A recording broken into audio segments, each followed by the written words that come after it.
Pretty ladies, welcome back to my channel BeautLux স্টুডিওতে। আমি আবারও চলে এসেছি একটা নতুন ভিডিও নিয়ে। আমি কথা দিয়েছিলাম রেগুলার হব, আমি রেগুলার হয়ে গেছি ইনশাল্লাহ, আশা করি মেনটেন করতে পারবো।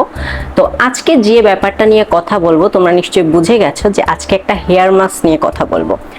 আমার হেয়ার মাস্কের একটা ভিডিও অলরেডি আছে, যেটা হচ্ছে প্রো ফাইবার হেয়ার মাস্কের।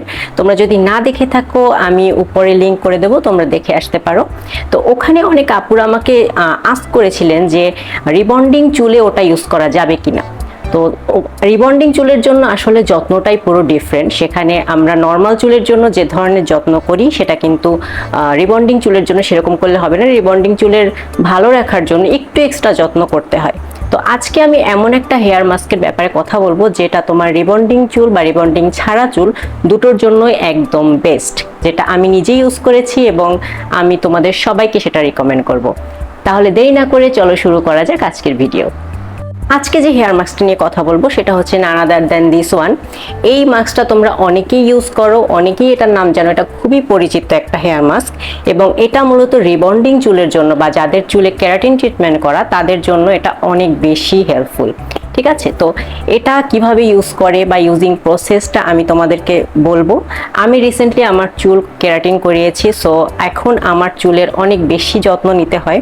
তো তোমরা যদি চাও আমি আমার চুলের পুরো যত্ন নেয়ার ব্যাপারটা বা কিভাবে আমি হেয়ার কেয়ার করি আমার কেরাটিন করা চুল বা রিবন্ডিং করা চুলে, সেটা নিয়ে আমি একটা আলাদা ভিডিও করব। বাট আজকে জাস্ট রিভিউ হবে এই মাস্কটার ইউজিং প্রসেস এবং রিভিউ আমি তোমাদেরকে দেব। তো প্রথমেই আসি, এটার ইনগ্রিডিয়েন্ট এখানে সবই লেখা আছে। এটা হচ্ছে ট্রেসেমের, এটা তো বলার বাহিরে, মানে সবাই এটা চেনো বলতে গেলে যারা হেয়ার কেয়ারে একটু সিনসিয়ার আর কি। তো এই মাস্কটা আমি ইউজ করছি, আমার কেরাটিন আমি করেছি 1 মাস হয়ে গেছে, 1 মাস ধরেই আমি এটা ইউজ করছি এবং এটা আমাকে খুবই খুবই ভালো ফলাফল দেয়। এটা ইউজ করলে তোমার যেটা হবে, তোমার চুল ফ্রিজি হবে না, চুলে জট বাঁধবে না, যেগুলো এখানে সব লেখা আছে। আমি আর তোমাদেরকে পড়ে পড়ে শোনালাম না, বাট এটা আসলেই ওয়ার্ক করে।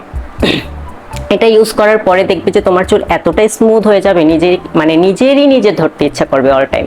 যেটা প্রো ফাইবারের ক্ষেত্রে আমি বলেছিলাম, বাট তখন আমার চুল রিবন্ডিং করা ছিল না, যার কারণে ওইভাবে বোঝা যায়নি। তবে প্রো ফাইবার যদি তোমরা রিবন্ডিং করা চুল ইউজ করতে চাও, আমি বলবো যে সেটা না করাই বেটার, কজ ওটার থেকে আমার মনে হয় এটা বেটার। বাট তোমরা আরেকটা ইউজ করতে পারো, সেটা হচ্ছে ম্যাট্রিক্সের।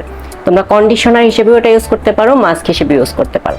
তো তাহলে চলো এটার ইউজিং প্রসেসটা দেখে আসি।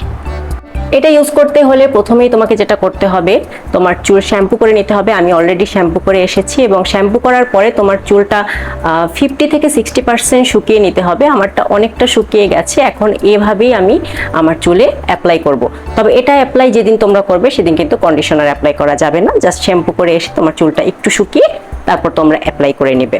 ঠিক আছে, তো আমি এখন এটা অ্যাপ্লাই করছি। আমি শ্যাম্পু করে এসেছি এবং আমার চুল অলরেডি শুকিয়ে গেছে অনেকটা। তো এটার টেক্সচারটা হচ্ছে এরকম, একদম প্রো ফাইবারে যেরকম সেরকম, এবং এটার স্মেলটা এত সুন্দর, বিশ্বাস করো, মানে যারা ইউজ করছো তারা জানো যে স্মেলটা একদম পাগল করার মতো এবং তোমার চুলে অ্যাপ্লাই করার পর চুল থেকেও সেম স্মেলটা আসবে।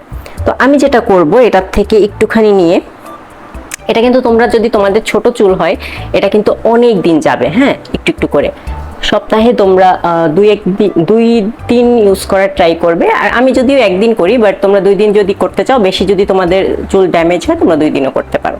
তো আমি এটুকু হাতে নিয়ে যেটা করব, আমার সামনে থেকে শুরু করব। মাস্ক সবগুলোই, মানে মাস্ক ইউজিং প্রসেস সবই সেম টাইপের, তবে তোমরা খেয়াল রাখবে যাতে এটা স্ক্যাল্পে না লাগে। স্ক্যাল্পে লাগলে যে খুব ক্ষতি হবে ব্যাপারটা তেমন না, কিন্তু কথা হচ্ছে মাস্কের আসলে স্ক্যাল্পে দেওয়ার কোনো প্রয়োজন নাই, কারণ এটার স্ক্যাল্পে কোনো কাজ নাই। আসলে এটার কাজ সব হেয়ারের উপরে কাজ এটা। হ্যাঁ, তো আমি জাস্ট এভাবে লাগিয়ে নিচ্ছি। এরকম করে আমি ভাগ ভাগ করে পুরো চুলে লাগিয়ে নিতে হবে এটাকে ভালো করে। তোমরা অবশ্যই তোমাদের এই যে চুলের উপরি ভাগটা, এই জায়গাটা লাগাতে ভুলবে না, কারণ এই জায়গাটা সিল্কি দেখানো কিন্তু খুব জরুরি। এবং অলসো এই যে আগায় লাগানোর ব্যাপারটাও কিন্তু ভুলবে না, কারণ আমাদের এই জায়গাটা থেকে মেইনলি চুল ভেঙে ভেঙে যায়, সো এই জায়গায় লাগানোটা খুব দরকার। আর যাদের রিবন্ডিং করা চুল তাদের তো চুল ভাঙার পসিবিলিটি আরো বেশি থাকে, সো এই জায়গাগুলোতে তোমরা চেষ্টা করবে লাগানো। তো আমার এক সাইড হয়ে গেছে, ভালো মতো লাগিয়ে নিয়েছি এবং লাগানোর সময় কিন্তু তোমরা বুঝতে পারবে যে এটা এত স্মুথ করে দেয় চুলটা। তো আমার এক সাইড দেওয়া শেষ অ্যাপ্লাই করা, এবার আমি আরেক সাইড অ্যাপ্লাই করে আইল বি রাইট ব্যাক। সো দেখতেই পাচ্ছ আমার অ্যাপ্লাই করা হয়ে গেছে এবং অলরেডি চুলগুলো একদম মানে মনে হচ্ছে যেন আলাদা আলাদা হয়ে গেছে। এরকম করে অ্যাপ্লাই করে আমাকে 10 থেকে 15 মিনিট রাখতে হবে। তোমার চুলের ধরন অনুযায়ী রাখতে হবে। তোমার যদি মনে হয় চুল বেশি ফ্রিজি বা বেশি ড্যামেজ তাহলে একটু বেশি সময় রাখবে, 20 মিনিট। বাট আমি মেইনলি 10 মিনিটে রাখি, এর থেকে বেশি আমার দরকার হয় না। তো এটা 10 মিনিট রাখার পরে মানে নর্মালি পানি দিয়ে ওয়াশ করলেই হবে, কোনো শ্যাম্পু ইউজ করতে হবে না। তো এটা 10 মিনিট পরে আমি ওয়াশ করে আইল B right back. So 10 minute বসে ওয়াশ করে আই এম ব্যাক এবং তোমরা দেখতেই পাচ্ছ যে আমি সব ওয়াশ করে নিয়েছি এবং এটা এত সুন্দর একটা ফিল দিচ্ছে, জাস্ট ধরলেই নরম নরম একটা ফিল দিচ্ছে, সফট স্মুথ। আর শুকানোর পরে আমি তোমাদের দেখাবো যে শুকানোর পরে কেমন হয় আমার একটা পরের ভিডিওতে, এখানে আমি আর দেখাচ্ছি না। তো এটা আসলে অনেক worth it, তোমরা নিশ্চিন্তে নিতে পারো। বাট এখানে একটা কথা আছে, সেটা হচ্ছে অরিজিনাল ফ্যাক্ট, ঠিক আছে? তোমরা যেখান থেকেই নাও মেক শিওর করবে যেন অরিজিনাল প্রোডাক্ট হয়, না হলে কিন্তু এটা দিলে তোমার উপকারের বদলে ক্ষতিই হবে। তো তাই আমি তোমাদেরকে বলবো যে যেখান থেকেই নাও তোমরা একটু যাচাই বাছাই করে নিও, অরিজিনাল যাতে হয় এটা দেখে।